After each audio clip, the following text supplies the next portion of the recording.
Hello everyone, जय हिंद, नमस्कार। आप सभी लोगों का स्वागत है केंद्र एकेडमी की फिर से एक नए वीडियो में। आज की वीडियो में हम लोग फ्रेंड्स यूपी दरोगा भर्ती में जो मूल विधि और संविधान के जितने सारे प्रश्न पूछे जा सकते हैं एग्जाम में, उनको हम लोग आज सेशन में डिस्कस करेंगे। यदि चैनल पर पहली बार होंगे तो चैनल को सब्सक्राइब करें, बेल आइकन को दबाएँ और अपने दोस्तों को शेयर करें। फ्रेंड्स, वीडियो काफ़ी इंपॉर्टेंट होने वाला है जो भी दरोगा भर्ती एग्ज़ाम देने जा रहे हैं। ठीक है, तो चलिए शुरू करते हैं। एक बार सेशन को लाइक कर दीजिएगा और जब पूरा सेशन देख लीजिएगा तो कम से एक ग्रुप में ज़रूर शेयर कर दीजिएगा। ठीक है, तो पिछली वीडियो हमने जो है कुछ प्रश्नों को देखा था। आज हमारी नेक्स्ट क्लास है। यदि आपने पिछली वीडियो को नहीं देखा होगा तो उसकी प्लेलिस्ट बना दी गई है, आप उसको जाके देख सकते हैं। ठीक है, चलिए शुरुआत करते हैं। इसमें लिखा है कि पहला हमारा जो इसमें बनने वाला जो प्रश्न है, निम्नलिखित में से कौन सा से भारत में एक व्यक्ति के अधिकारों के बारे में सही है। पी जो लिखा है कि यदि किसी मौलिक अधिकार का उल्लंघन होता है तो संविधान कहता है कि पीड़ित व्यक्ति उच्च न्यायालय या सर्वोच्च न्यायालय में जा सकता है। आगे बी की बात करेंगे तो बी जो लिखा है कि यदि किसी व्यक्ति के कानूनी अधिकार का उल्लंघन होता है तो वह एक सामान्य न्यायालय में जा सकता है ना। तो ये दोनों हमारे कथन दिया गया है और इसमें बताना है कि कौन सा इसमें ऑप्शन सही है। यानी 4 ऑप्शन इसमें बन रहा है और इसमें हमको बताना है। पहला जो ऑप्शन लिखा है कि न तो पी और न ही क्यू में, पी और क्यू दोनों में, केवल क्यू में, केवल पी में। इसके उत्तर की बात करेंगे तो इसका जो उत्तर हो जाएगा ऑप्शन नंबर बी, पी और क्यू दोनों में जा सकता है ना। न सर्वोच्च न्यायालय में और जो है कानूनी अधिकार ले जा सकता है, चाहे उच्च न्यायालय चाहे उच्चतम न्यायालय, दोनों में। ठीक है, चलिए देखिए इसमें जो लिखा है कि किसी व्यक्ति के मौलिक अधिकार का उल्लंघन होता है तो संविधान उस पीड़ित व्यक्ति को उच्च न्यायालय अथवा उच्चतम न्यायालय में जाने की अनुमति देता है। इसी प्रकार यदि किसी व्यक्ति के कानूनी अधिकार का उल्लंघन होता है तो वह एक सामान्य न्यायालय में जा सकता है। अतः कथन पी और क्यू हमारा क्या है, तो दोनों सत्य हैं। दोनों क्या है, तो राइट ऑप्शन है। ठीक है, आगे चलिए नेक्स्ट हम लोग बात करते हैं। राज्य के नीति निर्देशक सिद्धांत संविधान में अध्याय 4 में नियमित है। अनुच्छेद 52 से 61 तक, अनुच्छेद 25 से 35 तक, अनुच्छेद 36 से 51 तक, अनुच्छेद 18 से 24 तक। इसके उत्तर की बात करेंगे, सबसे पहले नीति निर्देशक तत्व की बात करेंगे तो ये जो होता है आयरलैंड के संविधान से लिया गया है। किस संविधान से लिया गया है, तो आयरलैंड के संविधान से लिया गया है। और ये भाग 3 के बाद भाग 4 में है ना। तो इसका मतलब है कि ये जो है कहाँ से है, तो अनुच्छेद 36 से 51 तक जो है राज्य के नीति निर्देशक सिद्धांत जो इसमें आता है, इसका राइट ऑप्शन हो जाएगा ऑप्शन नंबर सी। ठीक है, चलिए देखिए इसके बारे में। भारतीय संविधान के भाग 4 के अंतर्गत 36 से 51 में राज्य के नीति निर्देशक तत्व का प्रावधान किया गया है।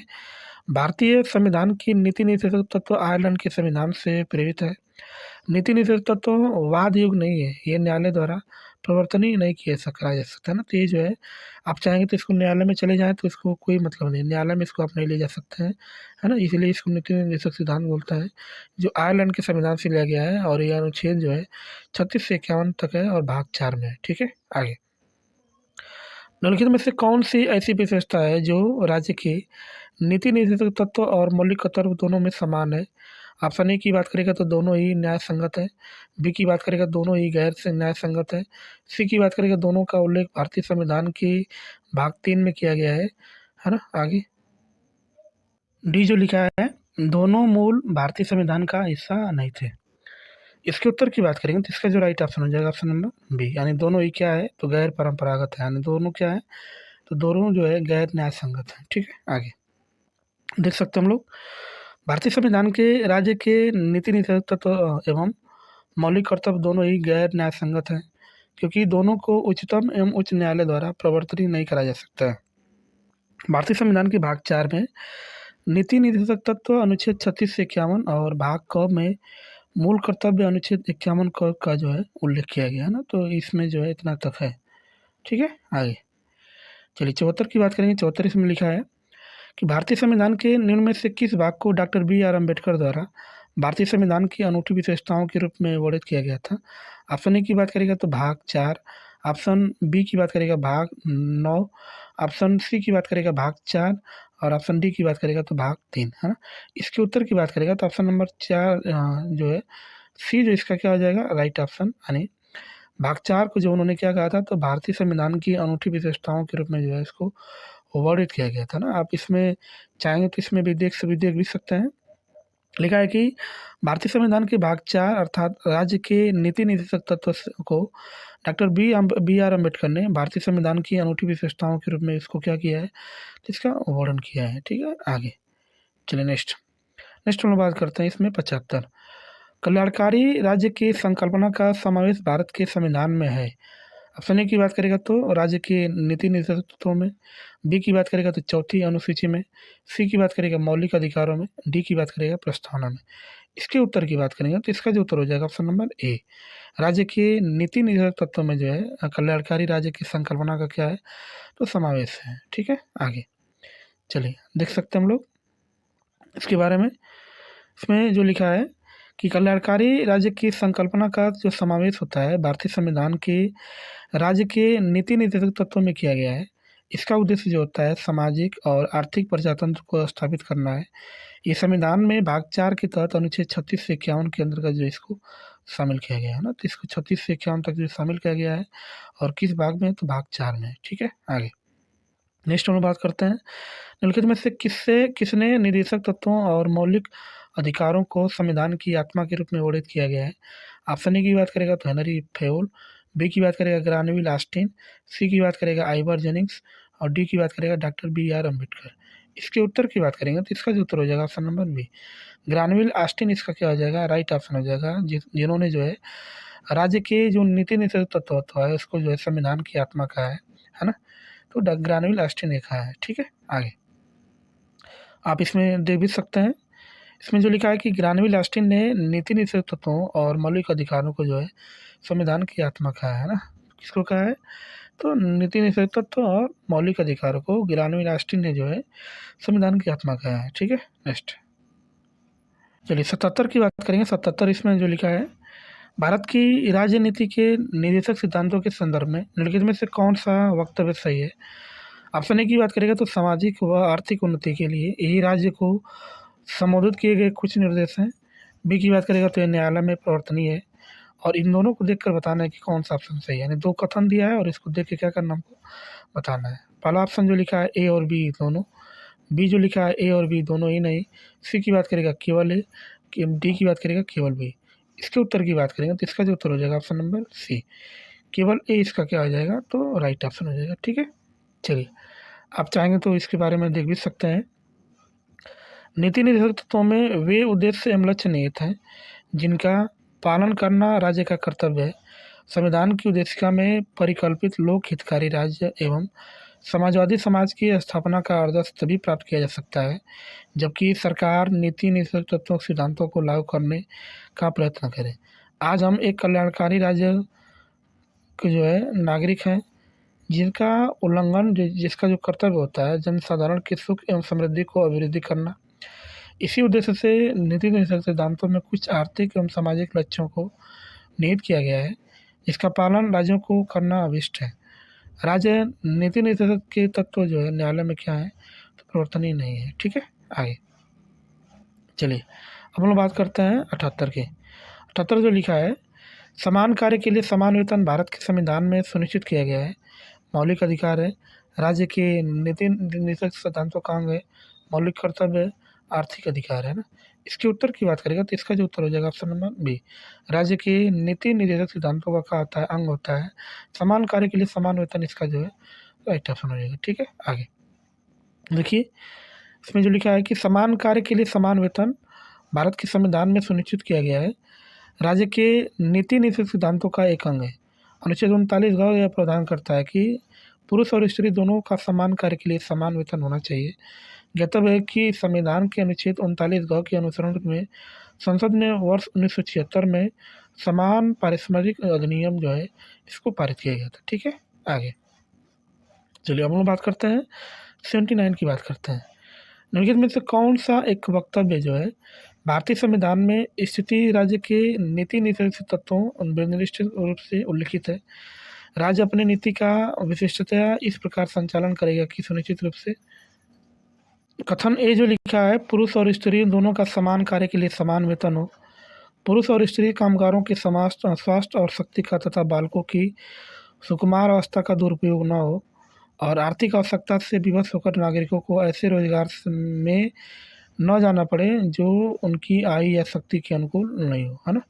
चलिए ऑप्शन की बात करेंगे तो ऑप्शन इसमें जो लिखा है ए और बी दोनों ही नहीं, केवल बी, ए और बी दोनों केवल ए, है ना।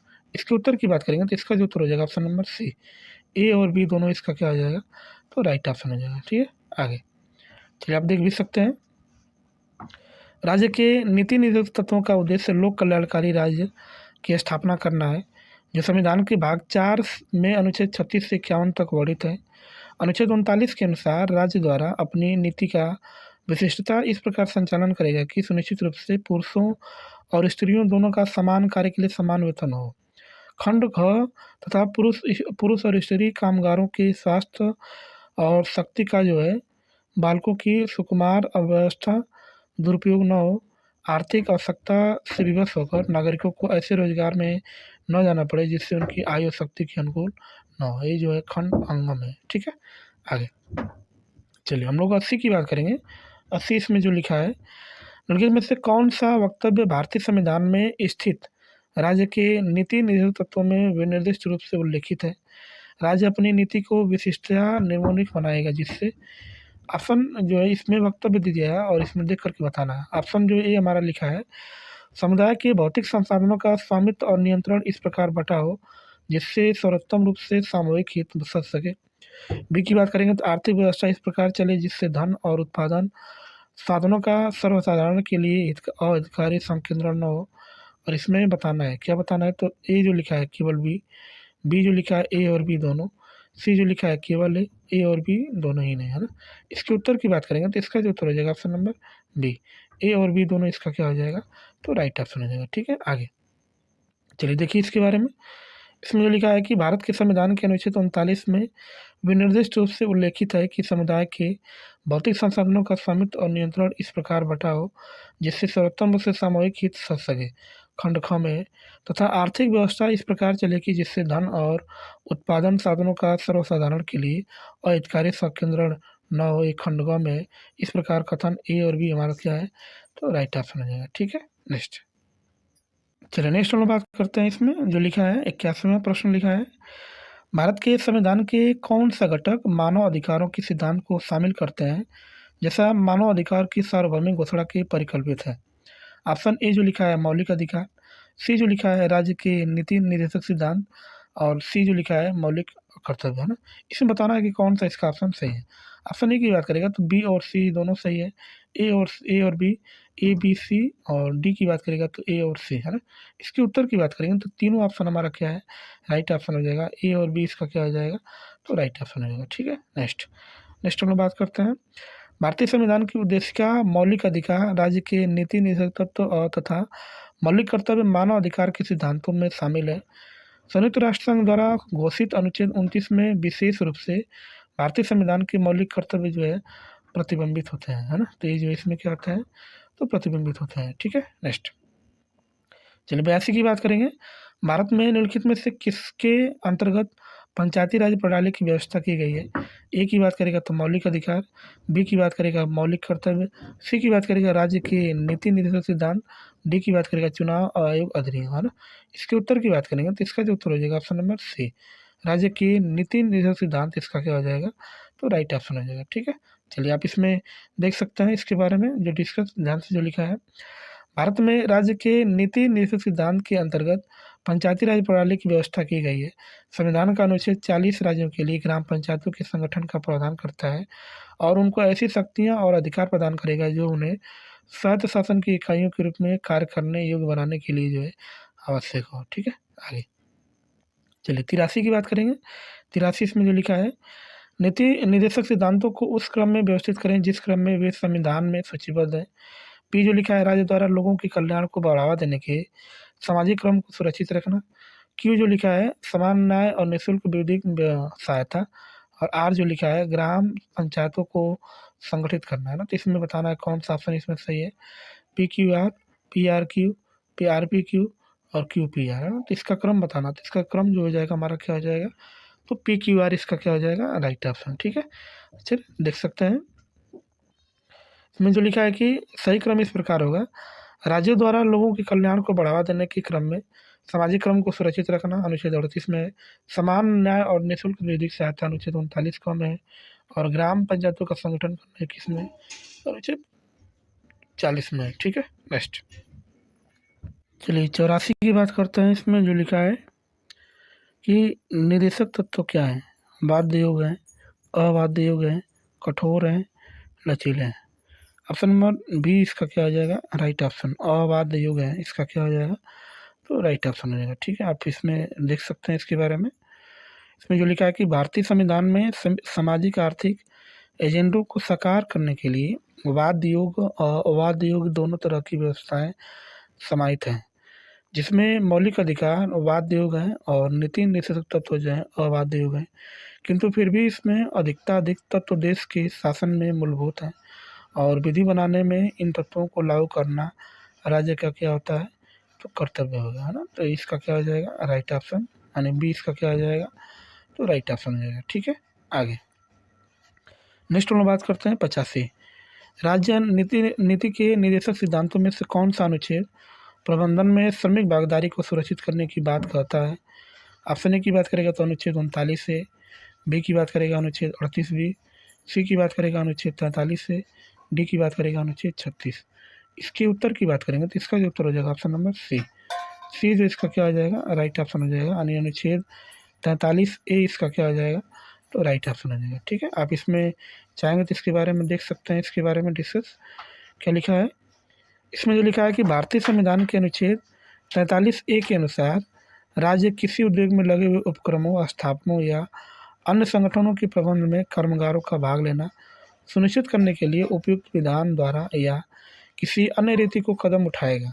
अतः राज्य के नीति निर्देशक सिद्धांतों में से अनुच्छेद 43 ए प्रबंधन एवं भागीदारी को सुरक्षित करने की बात कहता है। ठीक है, तो फ्रेंड्स वीडियो को समाप्त करते हैं। वीडियो आपको कैसी लगी एक बार कमेंट करके जरूर बताएं, और कमेंट करके भी बताएं कि आप वीडियो को जो है किन किन जिलों से देख रहे हैं उत्तर प्रदेश के। ठीक है, फिलहाल चैनल पर पहली बार होंगे तो चैनल को सब्सक्राइब करें, बेल आइकन को दबाएं और दोस्तों को शेयर करें। फ्रेंड्स वीडियो काफ़ी इंपॉर्टेंट था, जितने भी उधर दरोगा भर्ती का एग्जाम देने जा रहे हैं। मिलते हैं नेक्स्ट क्लास में ऐसे ही शानदार प्रश्नों के साथ, तब तक के लिए बाय और जय हिंद फ्रेंड्स।